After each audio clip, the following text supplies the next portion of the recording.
Segala puji syukur hanya bagi-Mu Tuhan Yesus. Kami mengucap syukur pada pagi ini. Kami rindu untuk memuji dan memuliakan nama Tuhan.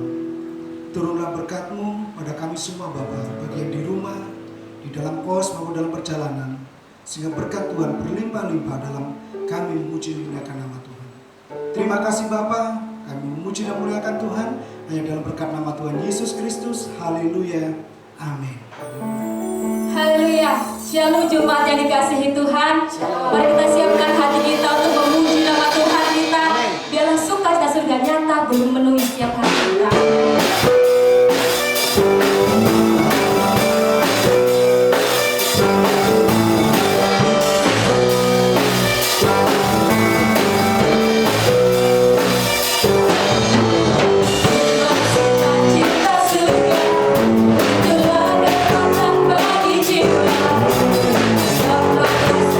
Kasih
mau nyatakan bahwa Engkaulah Yesus.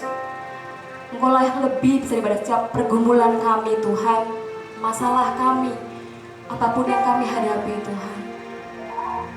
Kami bersyukur mempunyai Allah seperti Engkau.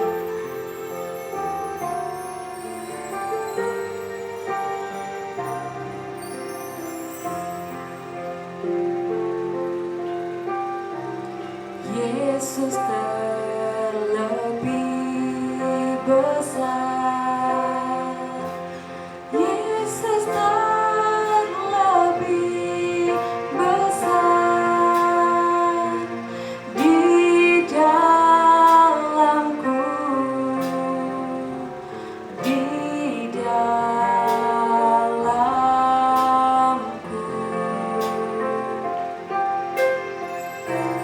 Yesus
jemaat yang terkasih di dalam Tuhan, sebelum kita memberikan persembahan, saya ajak jemaat Tuhan untuk membuka kitab saudara dan melihatnya di dalam Kejadian 26 ayat yang pertama. Firman Tuhan berkata bahwa maka timbullah kelaparan di negeri itu. Ini bukan kelaparan yang pertama yang telah terjadi dalam zaman Abraham. Sebab itu Ishak pergi ke Gerar kepada Abimelek, raja orang Filistin. Lalu Tuhan menampakkan diri kepadanya serta berfirman, janganlah pergi ke Mesir, diamlah di negeri yang akan kukatakan kepadamu. Di dalam kitab Kejadian diceritakan bahwa Ishak mengalami masa kekeringan. Dan ini bukan masa pertama kalinya dia mengalami hal itu. Beberapa kali Tuhan mungkin mengizinkan kita untuk mengalami masa kekeringan. Kalau kita lihat melalui kehidupan Ishak mengalami kekeringan pada zaman ayahnya. Bahkan pada zaman era Ishak, dia juga mengalami masa kekeringan. Dan sebagaimana orang yang mengalami masa kekeringan, Ishak pun dilingkupi rasa ketakutan akan kekurangan. Dan dia pun berencana untuk pindah meninggalkan tanah perjanjian, tanah yang penuh susu dan madu. Jadi sementara Ishak berjalan mengarah ke Mesir, Tuhan menampakkan diri dan berfirman bahwa janganlah pergi ke Mesir, diamlah di negeri yang akan kukatakan kepadamu, tinggallah di negeri ini sebagai orang asing, maka aku akan menyertai engkau dan memberkati engkau. Sebab kepadamulah dan kepada keturunanmu akan kuberikan seluruh negeri ini, dan aku akan menempati sumpah yang telah kuikrarkan kepada Abraham ayahmu. Ketika Ishak mendapat firman Tuhan ini, respon Ishak adalah mentaati firman itu. Dan kalau kita lihat beberapa ayat sudah itu, saudara bisa melihat bahwa meskipun ada kelaparan, Ishak tetap menabur. Jadi meskipun tanahnya kering, dia tetap menabur. Mungkin bagi orang tidak percaya ini adalah suatu kebodohan dan suatu hal yang tidak ada gunanya, menabur di tanah yang kering. Tetapi Ishak menggunakan imannya sebagai perisai untuk menangkal kabar-kabar buruk dan berbagai macam pikiran yang muncul pada hari-hari itu.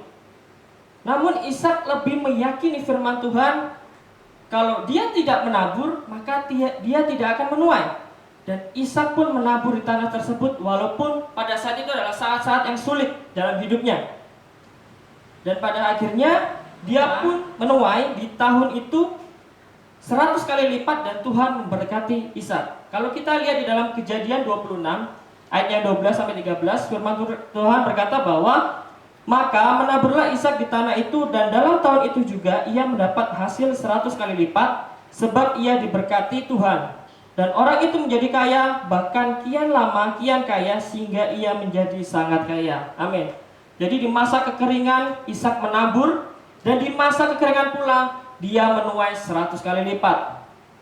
Tuaian yang terbaik bisa saudara dapatkan ketika saudara tetap menabur dan menaati firman Tuhan meskipun masa-masa tersulit dalam kehidupan saudara.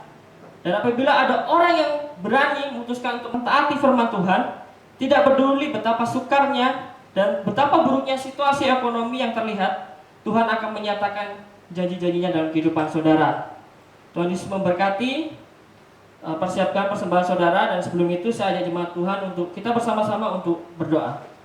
Tuhan Yesus, terima kasih Tuhan buat anugerah-Mu dalam kehidupan kami Bapa. Dan sebentar lagi kami akan memberikan yang terbaik bagi Engkau Tuhan. Kau lihat Tuhan tangan-tangan anak-anak yang memberi Tuhan.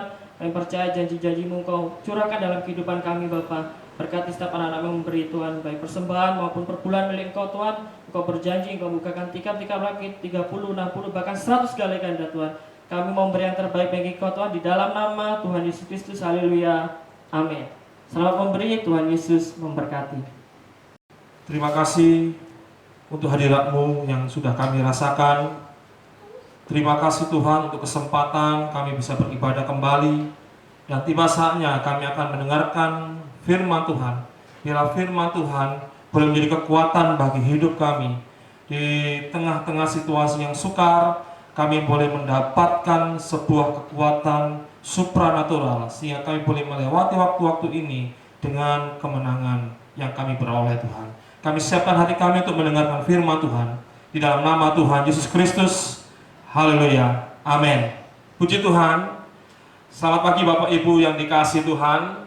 Ya, baik saudara yang mengikuti ibadah ini di rumah masing-masing atau di kamar kos masing-masing, biarlah kita tetap mengikuti firman Tuhan dengan antusias.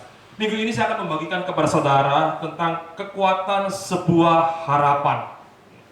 Kalau saudara membaca di dalam firman Tuhan, di kitab Ayub ada salah satu teman Ayub memberikan komentarnya tentang kehidupan di dunia ini. Di dalam Ayub pasal 8 ayat 13 sampai 15, kita membaca dari redaksi bahasa Indonesia sehari-hari. Firman Tuhan berkata demikian, begitulah orang yang tidak bertuhan. Ia lupa pada Allah, maka hilanglah harapan. Seutas benang yang lembut menjadi andalannya, sarang laba-laba menjadi kepercayaannya. Kuatkah sarang itu jika dijadikan sandaran? Tahankah benang itu jika dijadikan pegangan? Kalau saudara membaca ini, mungkin saudara teringat dengan film Spider-Man. Saudara mungkin bertanya, Pak, bagaimana Spider-Man bisa menggelantung ke sana ke sini, bergerak ke sana ke sini hanya dengan seutas tali? Saudara, Spider-Man hanya ada di film layar lebar. Spider-Man tidak ada di dunia nyata. Nah, ayat-ayat yang baru saja kita baca adalah sebuah pernyataan yang sungguh benar adanya. Kalau kita melupakan Tuhan, kita akan kehilangan harapan. Tetapi sebaliknya, kalau kita selalu ingat Tuhan, kita akan selalu memiliki harapan di dalam kehidupan kita. Saya coba merenungkan dan mendaftarkan apa yang terjadi kalau di dalam pandemi atau goncangan seperti sekarang ini, orang-orang mulai melupakan Tuhan. Yang terjadi bisa saja kebenaran akan semakin hilang, kehidupan akan disepelekan, moral berkurang, kejahatan semakin merajalela, ya. Dan saya juga membaca bagaimana tingkat kejahatan mulai meningkat, ketakutan semakin merebak, obat-obatan terlarang mungkin dijual bebas, hukum semakin lumpuh, rumah tangga banyak yang mengalami kehancuran, generasi mengalami kehancuran, gereja mungkin semakin sepi, ya. Ini adalah gambaran yang mirip sekali kalau saudara membaca dalam 2 Timotius pasal 3 ayat 1 sampai 8 tentang kondisi akhir zaman. Kalau itu terjadi, tidak heran tidak ada harapan. Karena apa? Situasi sepertinya sangat kacau. Itu sebabnya penting bagi saudara dan saya untuk memiliki harapan. Mengapa harapan itu penting bagi kita?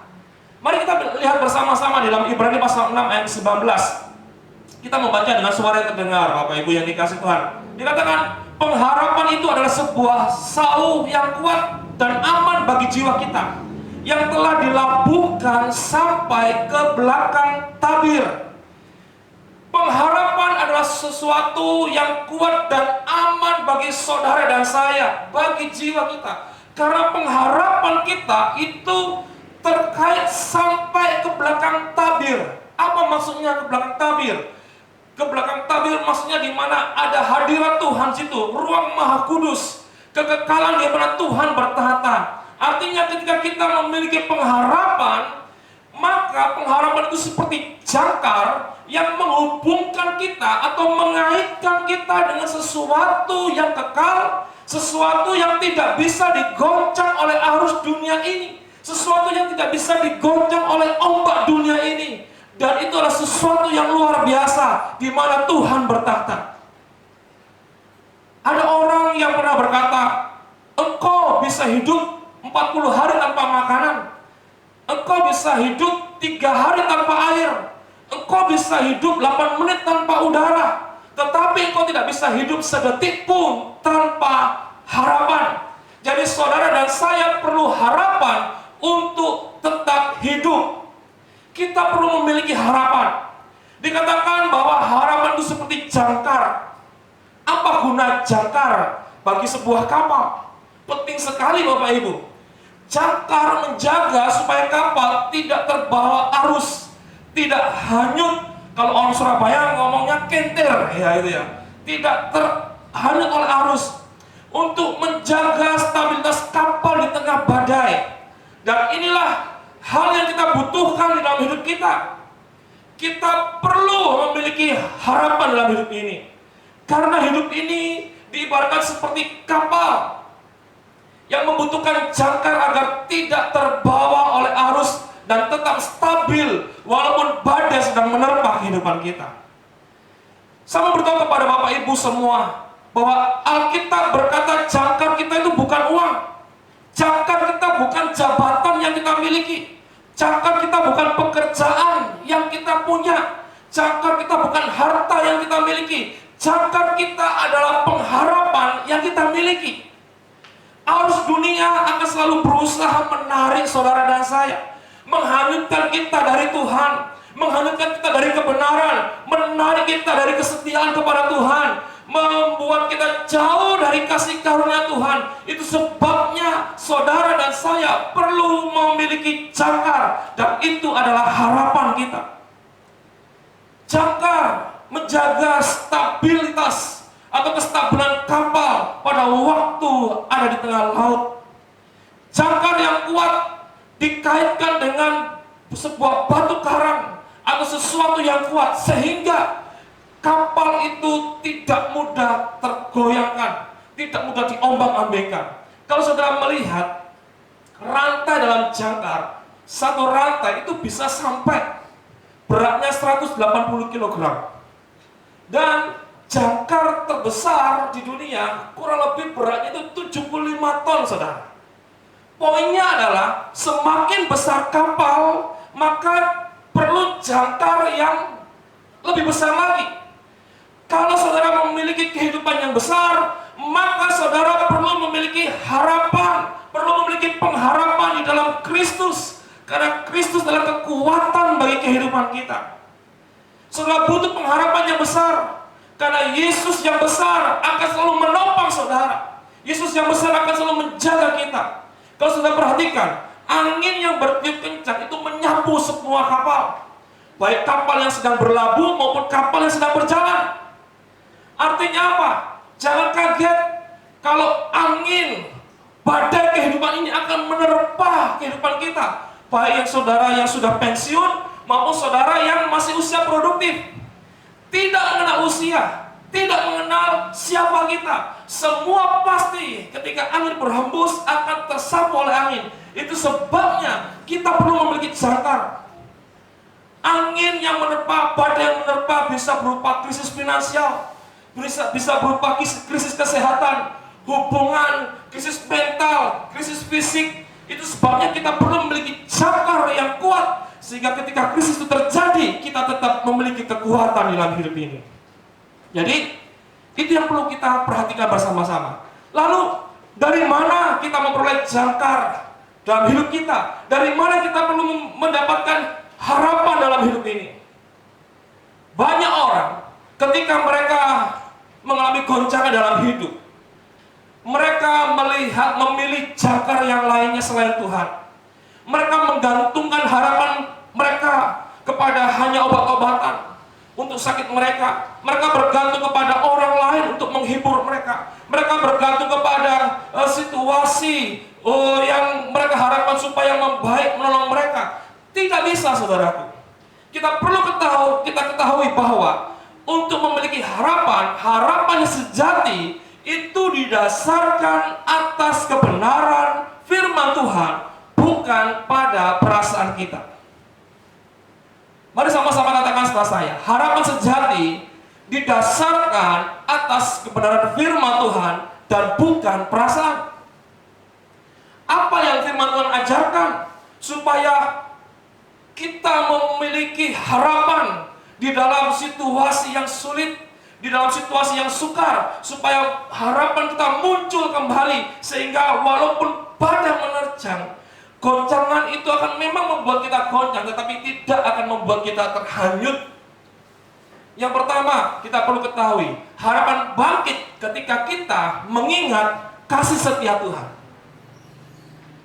Ratapan pasal 3 ayat 21 sampai 23. Redaksi bahasa Indonesia sehari-hari mengatakan demikian. Meskipun begitu, harapanku bangkit kembali ketika aku mengingat hal ini. Ya. Apa yang diingat?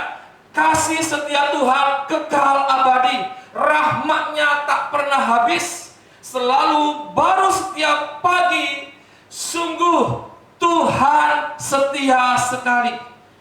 Jangan pernah mengingat hal-hal buruk yang terjadi, hal-hal yang menyakitkan, hal-hal yang mengecewakan, hal-hal yang memalukan, karena itu akan membuat kita tertekan rasakan di dalam menjalani kehidupan sehari-hari.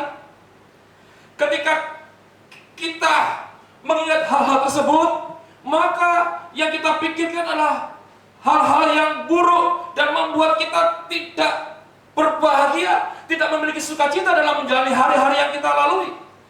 Kita hidup dalam dunia yang tidak sempurna. Kita hidup dengan orang-orang yang tidak sempurna. Kita hidup dengan alam, situasi, pemerintah yang juga tidak sempurna. Jadi jangan heran kita akan mengalami yang namanya yang disebut dengan kekecewaan, terluka, atau perasaan-perasaan yang lainnya. Dan itu sebabnya kita perlu belajar untuk mengingat apa itu? Kasih setia Tuhan, kasih-Nya yang kekal, rahmat Tuhan, itu yang perlu kita ingat. Namanya kegagalan itu hal yang biasa. Angin adalah hal yang biasa. Di dalam lautan, angin adalah hal yang pasti terjadi. Maka hal itu yang mengecewakan, hal yang menyedihkan, pasti akan terjadi menerpa siapapun kita. Tetapi yang perlu kita lakukan adalah kita perlu mengingat kasih setia Tuhan, bukan kepada keadaan yang sedang menyerang kita. Kalau setiap hari kita memikirkan kasih setia Tuhan, maka kita akan menjalani hari-hari kita dengan penuh harapan. Dan jangan heran engkau memiliki masa depan yang penuh harapan. Jadi harapan bangkit ketika kita mengingat kasih setia Tuhan. Yang kedua, harapan bangkit ketika kita mengingat janji Tuhan. Ya, Mazmur 119 ayat 46 dari redaksi firman Allah yang hidup berkata demikian.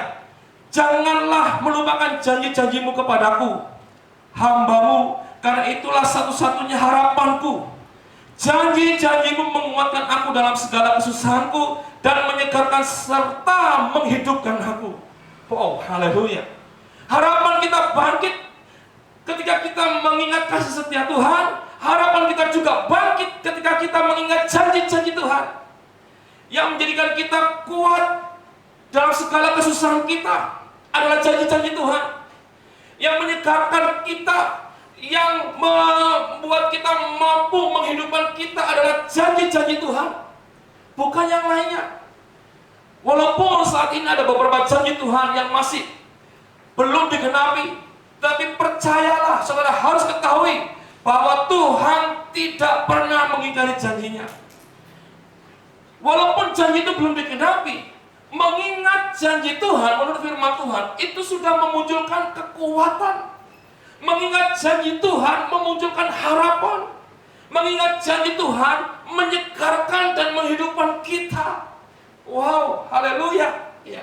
Oleh sebab itu jemaatnya dikasih Tuhan, mari belajar untuk membaca Alkitab saudara, mengingat janji-janji Tuhan dalam Alkitab. Karena ketika engkau mengingat janji-janji itu, maka janji-janji itu akan menguatkan engkau, memunculkan harapan yang ada padamu, menguatkan hidupmu, menyegarkan dan menghidupkan engkau.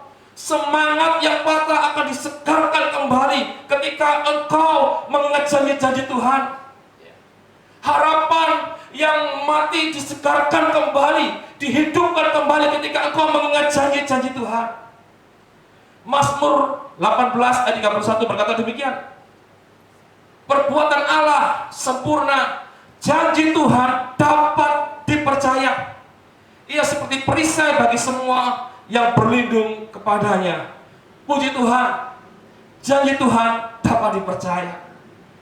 Janji Tuhan bisa diandalkan.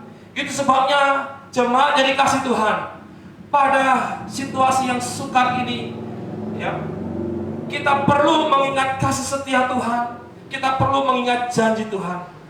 Sebagai kesimpulan firman Tuhan minggu ini, kita tidak bisa hidup tanpa harapan.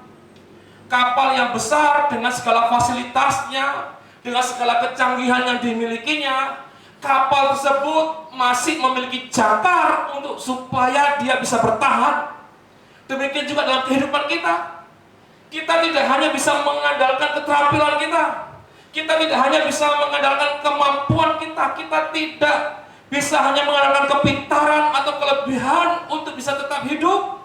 tetapi kita harus memiliki harapan sebagai jangkar bagi hidup kita, supaya kita tetap berdiri tegak, supaya kita tetap kuat di dalam situasi yang sukar.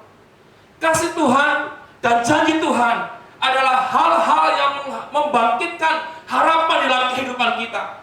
Ketika kita mengingat hal-hal tersebut, ketika kita mengingat kasih Tuhan, ketika kita mengingat janji Tuhan, maka dampaknya adalah kita sedang terkait dengan sebuah kekuatan yang maha dahsyat.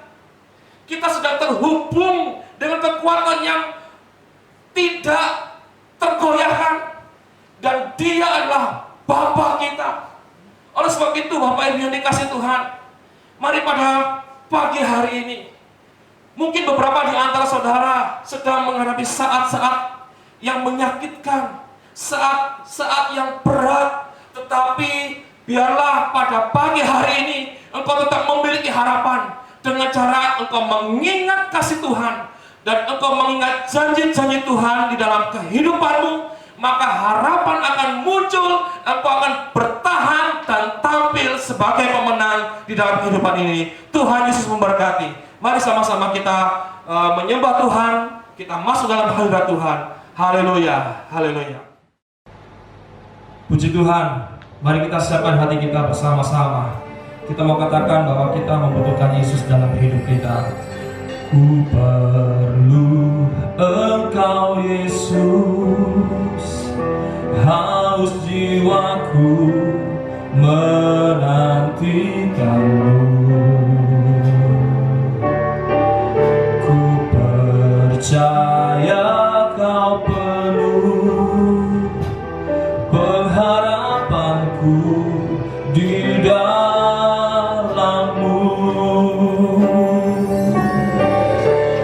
Yesus, hanya Kau yang ku andalkan, melebihi siapapun juga. Yesus, hanya Kau yang ku percaya di setiap waktu. Tiada lain yang ku andalkan selain Kau, Yesus. Mari sekali lagi kita nyanyi lagu dari awal, Bapak Ibu.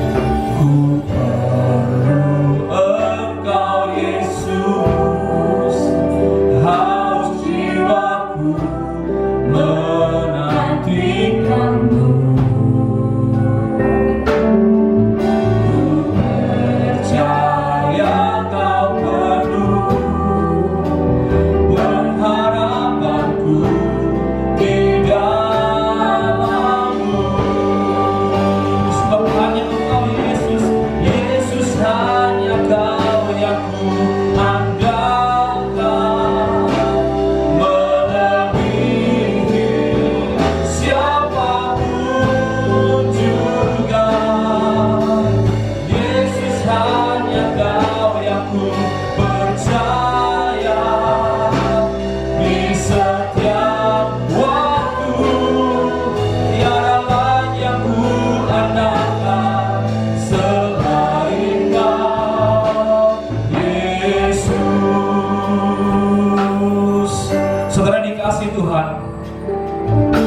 Goncangan hebat yang terjadi dalam kehidupan.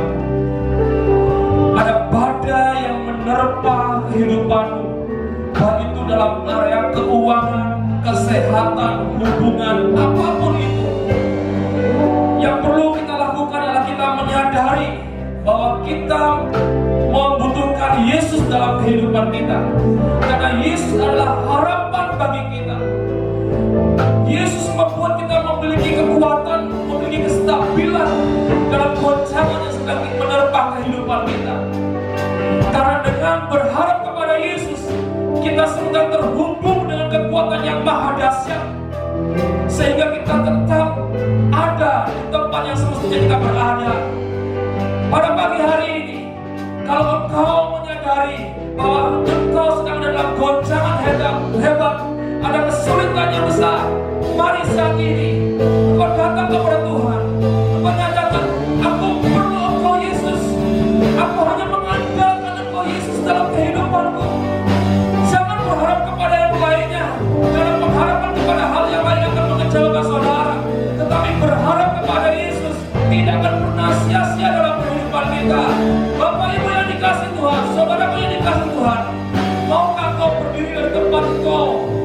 ibadah ini bersama-sama, mari kita mengatakan sekali lagi. Kita mengatakan bahwa Yesus hanya Engkau yang aku andalkan di dalam kehidupanku. Haleluya. Yesus hanya Kau yang ku andalkan, melebihi siapapun juga. Yesus yang ku percaya di setiap waktu, tiada lain yang ku andalkan selain Kau, Yesus. Kami butuh hikmat-Mu Tuhan, hikmat-Mu lebihi pikiranku, jalan-Mu di atas jalan-jalanku, tinggi dan dalamnya kasih-Mu, hanya Kau, Yesus, yang ku andalkan. Dengan hikmat-Mu Tuhan, hikmat-Mu lebihi pikiranku, jalan-Mu di atas jalan-jalanku, tinggi dan dalamnya kasih-Mu, hanya Kau, Yesus, yang ku andalkan. Hanya Kau, Yesus, hanya Kau, Yesus, yang ku andalkan. Hanya Kau, haleluya. Yesus yang ku andalkan, Yesus hanya Kau yang ku andalkan, melebihi siapapun juga. Yesus hanya Kau yang ku percaya di setiap waktu, tiada lain yang ku andalkan selain Kau, Yesus. Mari saudara yang dari rumah, saya akan berdoa untuk saudara pada hari ini. Tuhan Yesus, Engkau melihat hati anak-anak-Mu yang sedang mengikuti ibadah pada pagi hari ini. Tuhan, Engkau mengetahui kebutuhan mereka, Engkau mengetahui pergumulan mereka, dan Engkau tahu kondisi mereka saat ini, dan Engkau yang paling tahu apa yang mereka butuhkan. Oleh sebab itu pada pagi hari ini, hamba-Mu berdoa untuk seluruh jemaat Tuhan yang sedang mengikuti ibadah ini bersama-sama di rumah mereka masing-masing. Biarlah Tuhan, Engkau menjadi harapan satu-satunya untuk mereka. Karena dengan berharap kepada Tuhan, kami terhubung dengan kekuatan yang maha dahsyat, dan kami percaya walaupun goncangan hebat menerpa kami tidak akan hanyut, kami tidak akan kolaps, tetapi kami akan tetap berdiri kokoh. Karena Tuhanlah yang menjadi sumber kekuatan kami. Jangkar kami adalah Tuhan yang menjadi sumber penolong kami. Tuhan Yesus, pada pagi hari ini hamba berdoa, biarlah kekuatan-Mu mengalir Tuhan dalam setiap jemaat Tuhan yang ada. Sukacita mengalir, damai sejahtera mengalir di dalam nama Tuhan Yesus Kristus. Kami boleh melihat di depan kami ada kemenangan, kami boleh melihat di depan kami ada kesembuhan, kami boleh melihat di depan kami ada sukacita yang Tuhan sudah sediakan dalam kehidupan kami. Di dalam nama Tuhan Yesus Kristus, di dalam nama Tuhan Yesus Kristus, kami hanya berharap kepada Tuhan, kami hanya percaya kepada Tuhan, kami percaya, kami berharap kepada Tuhan, kami tidak akan kecewa. Tuhanlah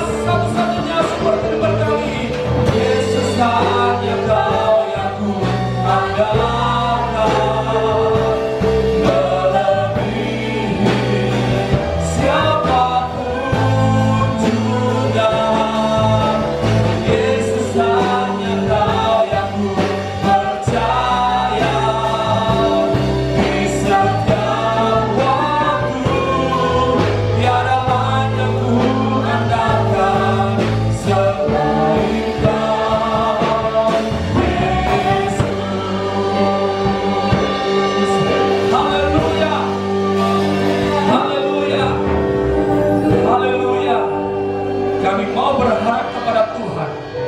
Harapan kami adalah kepada Yesus Kristus, Tuhan kami, sumber kekuatan kami, sumber kehidupan kami. Tuhan Yesus memberkati seluruh jemaat Tuhan yang ada, menolong dan memberikan kemenangan dalam kehidupan mereka yang sementara mereka jalani saat ini, ya Tuhan. Saudara dikasih Tuhan, terimalah berkat dengan penuh sukacita, damai sejahtera Tuhan, kemenangannya, berkat-berkatnya, sukacita menyertai kehidupanmu sekarang sampai selama-lamanya. Di dalam nama Tuhan Yesus Kristus, semua yang percaya dan diberkati berkata, amin. Tuhan Yesus memberkati. Haleluya.